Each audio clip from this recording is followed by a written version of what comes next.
Welcome back, everyone, to the Real Double Dose channel. This is your host, Lex, coming to you straight from the heart where the talk is real and the vibe is always live. Thank you for being back on here again with us and some more because here, serving a slice of what RDDC is all about is what RDDC is all about, serving a slice of everyday life.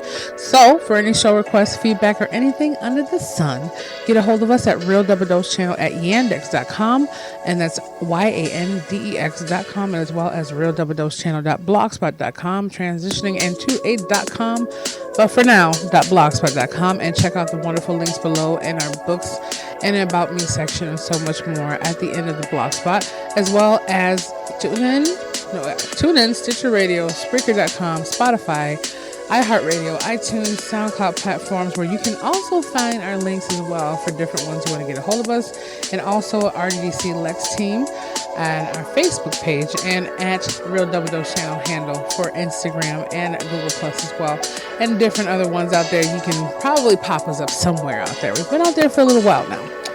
Not super long, but just enough. But I just wanted to really resonate. I'm sure you heard our previous episode with our wonderful persons of interest, and it was amazing to say the least. It was nice to have that, and we're going to be having Supreme Beings Part 2 coming up as well. But I just wanted to throw a beautiful first-hand shout out to one of the greats. Once again, we lost.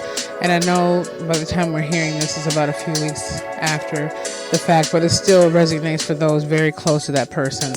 Wonderful, extraordinary person. And that's hashtag rest in peace, Nipsey Hussle. Yes, I know it's been going all over the outlets, but I needed to say it on this show because that was truly a touch soul. And it's very rare to come across those kind of beings on this earth. I know because I feel it in myself. And those I come in contact with very rarely, but that was one of the greats to ever be. Well, basically the earth was blessed to have that spirit upon this world. So I want to put that out there again. Hashtag rest in peace, Nipsey Hussle. Hashtag Nipsey Hussle, rest in peace.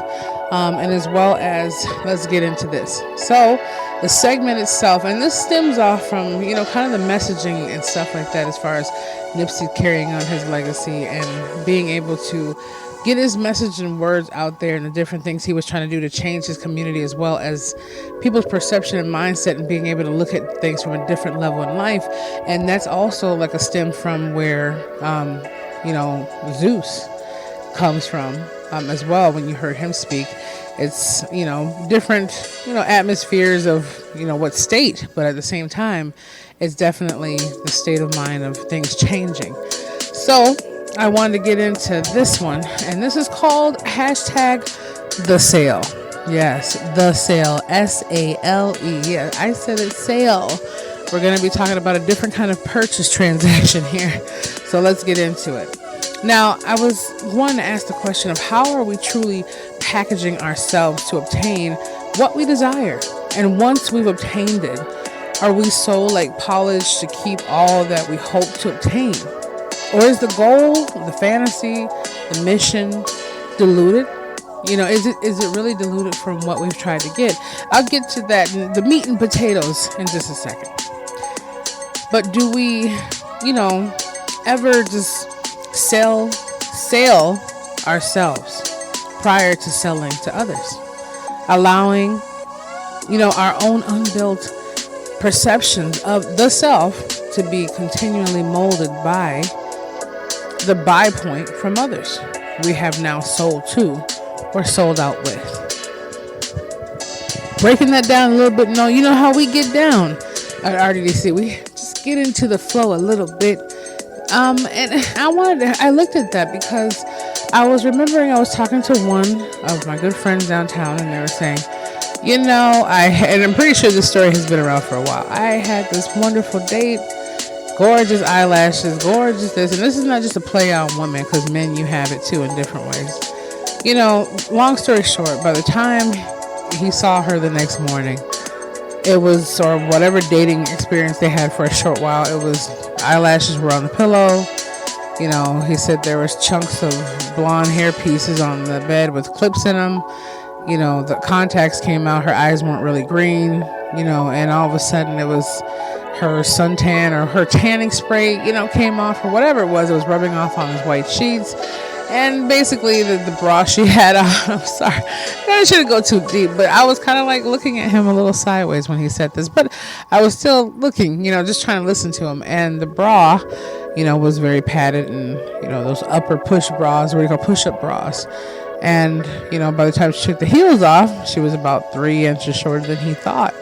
I mean, I guess to him, she still was able to sit down and have breakfast with him, but he felt as though he was hoodwinked, like he didn't know who he woke up with. The imposter syndrome at a whole different level. We'll get into that some other time.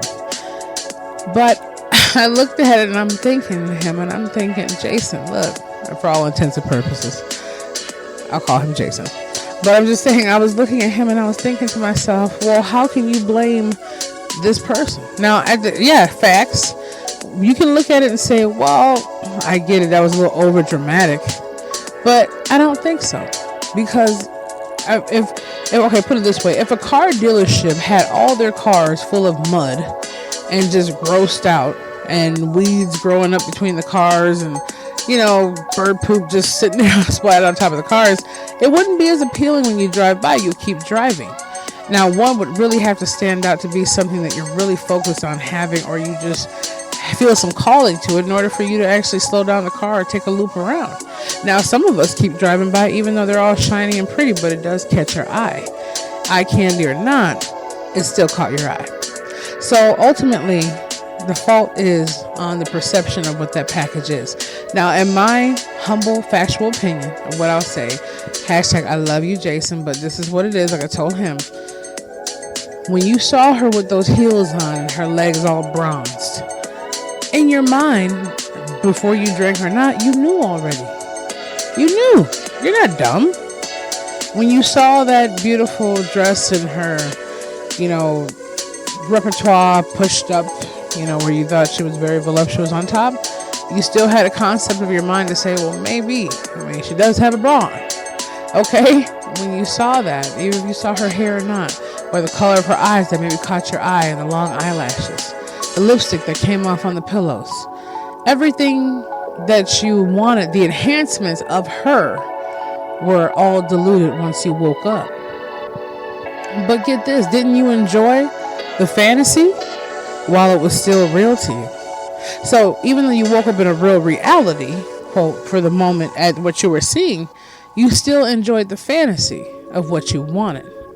The whole understanding of what I'll break down to that is, well, how many things are we doing that into our reality? And we have to be looking at a fine line between them, because I look at things and I'm thinking, man, like, to call a thing into existence and believe it, that's a whole nother level. But to literally have something that you're saying into existence but not believing, that's an entire destructive level. Now, as we're feeding off of what Zeus said, greatness over destruction, the GOD movement. The whole understanding of where I'm coming from with that is, how many times do we polish it up? Our resumes, our conversation, our time, what we're selling when we talk to people, or if you want something to see something in you or give you something or an opportunity or like you, you're selling a vision of what can be or what is. But deep down inside, the person that's looking at that vision is taking about 90 to 80% in. It's an 80-20 rule no matter how you look at it. But how much are we living up to for that 80% or 90% that they do buy into or we buy into? No matter how many times you look in the mirror and you change your outfit, no matter how many times you brush your hair back and you're feeling good, you're feeling lovely, you're feeling fresh. I saw a girl today with her hot pink nails on, just looking cute in her own way, thick vanilla mama, just looking cute with her little outfit on. And I told her, hey, what's up? How you doing? Hope you're having a nice day. Not my cup of tea, because I like, who I am in love with. But at the same time, it was enough for me to be like, at the end of the day, maybe I'll try hot pink nails one day. It gave me inspiration to kind of like try something different on later on in life. And I was looking and I'm like, wow. Now, the whole package of what a person will see is, man, she really looks fly. She looks real good. But when they go home and the makeup comes off and the nails, she wants to take the nails off, She wants to take off her high heels that she had on, or she wants to wear a pair of jogging pants and a suit. To me, if you see it for what it is, you see it polished up and it looks even more immaculate, but you see it for face value of what it is after the fact, you don't have anything to really like get down about. That's what I'm saying. A lot of people will say, well, Lex, I'm jumping on the board here, but this is what we do. Lex, I want to have a business idea. I have a business idea. I want to do this and that. And I used to be like that many, many years ago. But then I started looking at the meats, the nuts and bolts of it before I start looking at the beautiful presentation of the meat and potatoes and beautiful asparagus on a plate, I'll say. Now they're like, oh, this sounds good, and I want to put this together and that. And maybe I articulate myself in a way where they just can't, it seems too overwhelming. But I still do it calmly enough for them. And once they even look at, no price point is even said, for them to even get their venture started with themselves or whoever they choose. And they say, man, wow, you really know a lot of stuff.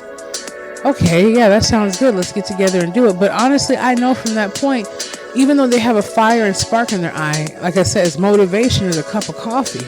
It'll get you hyped for a few moments or a couple hours. And if you're really juiced with the extra shot of 5-hour energy, it'll get you going for several hours. But you still need a recharge, whether it be sleep or whether it be another dose. So at the end of the day, when I feel that, I'm like, once I see them come back, not once, but several times, that's when I believe it. Now look at that. 77 times it says in the greatest book ever to forgive your brother, but not 77 times, but more than 77 times. And then you look at it, and the facts are, when someone goes to the website, it takes them up to 7 times to see an ad display.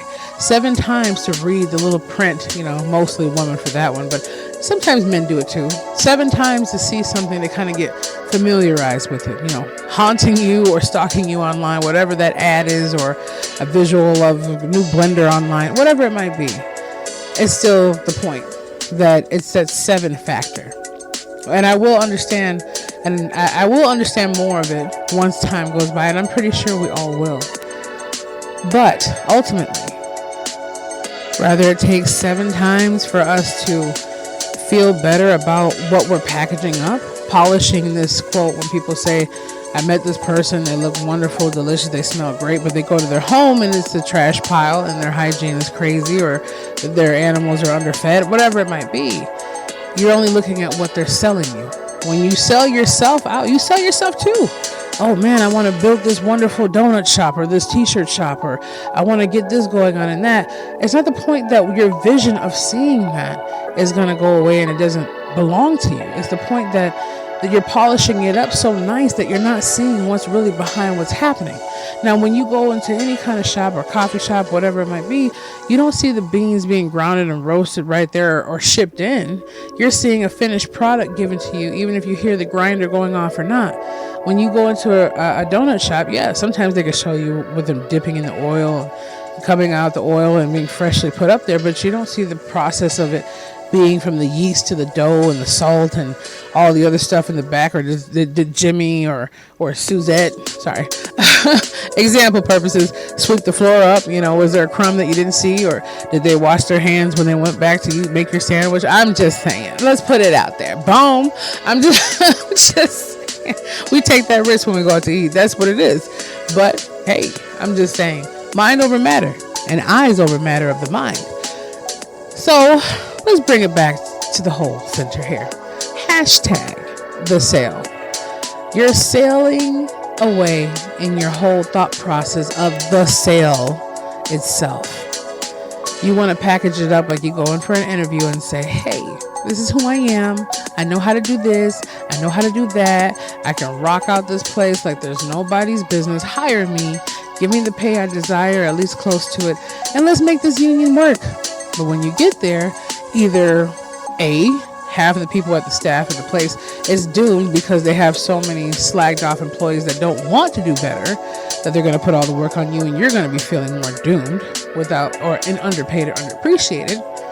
Or they're going to have people who are on point who are snooty or irritating, or people who are just nice and mellow. I mean, you're going to get some side of it all. But when you're packaging yourself, no matter what's going on with their company, you're still selling yourself to them. You see what I mean? So even though we might want to nitpick on, whoa, they should be happy we're in their face for a job or a relationship or a date, or we should be happy we're shopping in the store. That is true. But ultimately, you're still coming. You're still coming. You want to make the sale. Even when you go into a store and say, well, I'm visiting your store, I'm the customer. Yes, but you have options. You're still wanting to make the sale. Now, they have to make sure that cheesecake on the shelf looks good in order for you to purchase it and get the sale, right? You want to make sure you look good when you go into the store so you could sell, S-E-L-L, what you are trying to convey when people look at you. When people see you and analyze your purse or your nails or your shoes or your hair, what are they thinking? What message are you selling with the sale that you're trying to convey to them so they'll buy? Now, you might say, I'm not walking home with them legs. I don't care if they call me. I don't care. But we're all selling all the time. We're nothing but advertisers. You feel what I'm saying? We're all advertising something. We're all advertisers out here. This is the truth. You're advertising something for sale. And I'm not saying that it's right for those. Let's put a disclaimer out there. Common sense. Look at it. You can check out all the little disclaimers and rights and so forth at RDDC. And if you need one, email us at theyandex.com. But what I'm saying is, I'm not saying those buffoons who go, oh, well, she was wearing a short dress and she asked for it. I'm not saying those, the heathen-minded people who hurt people because they believe they're reading a message that's actually not given to them. I'm saying this is in general. We're always selling something. Even when you go to a pet store and the animals are all cute and fluffy and polished, whether you go to a yard sale and everything's set out there and the clothes are folded and smelling at least halfway unpacked, whether it be you buying a car on the lot, whether it be you going to a restaurant and seeing the plate, we're all selling something. But just know this, we have to know what we're selling to ourselves before we can expect other people to invest in the sale. We have to be able to invest in the sale of ourselves and where we're going and what we're doing, and understanding that everything that we do has nuts and bolts behind the mechanics of it. Because no matter how good a car may look, you still need the mechanics of it to be maintained in order to obtain and maintain that vehicle to get to where you need to go. Same thing. You're selling or not, whether a person is beautiful or completely gorgeous to you inside or out, you still need to maintain and obtain their respect and love and level to keep their health and mental wellness up as much as you can. You can't really do too much about the other things except aid and guide and pray with it. But at the same time, it's all about maintenance. So at the end of the day, in the beginning of the day, we're going to end this off. The sale, hashtag the sale. What are you selling? And don't sell out for anything or anyone. Don't lower yourself. No matter how much you might have to, quote, fake it till you make it in your mind and feel uplifted. And there's nothing wrong with that. Jim Carrey became multi-millionaire and well-known off of going past these mansions every night or whatever his ritual, I forgot what it was, and seeing it. It's different than visualizing it and seeing it and embracing it versus just selling it to obtain something for the moment and then kicking yourself in the butt later that you didn't get higher price point or a longer destination or hold. So you know what I mean. Anyways, if you want some more insight on that, you got it. You're going. Boom. I don't want to go too long, but this is hashtag the sale. Be the change. Feel the passion. Embrace the power of the spirit and know that you are worth it. The only thing you need to advertise is to yourself. Once you have a display board inside yourself that's so bright and so big that everything in the universe is calling into your spiritual wealth, your spiritual harmony, your spirit and mind elevation. Nothing else can keep you temptation. Nothing else can knock you off your meditation. And everything will feel like a vacation. There you go. You have to admit that was kind of funny. Okay, so this is your host, Lex. Come check us out. Thank you, and we appreciate you. We love you. We got giveaways coming. So much more. There's so many things I can't even add in here. But we'll have them all posted up very soon. And we have a couple more people coming to the team. But we're expanding just like the mind for spirit and mind elevation. Hashtag RDDC. Let's get it. You're wonderful. You're amazing. Nothing but going all the way up. Nothing can stop us. So we love you. And stay blessed. Stay wonderful. And we'll be back with you soon.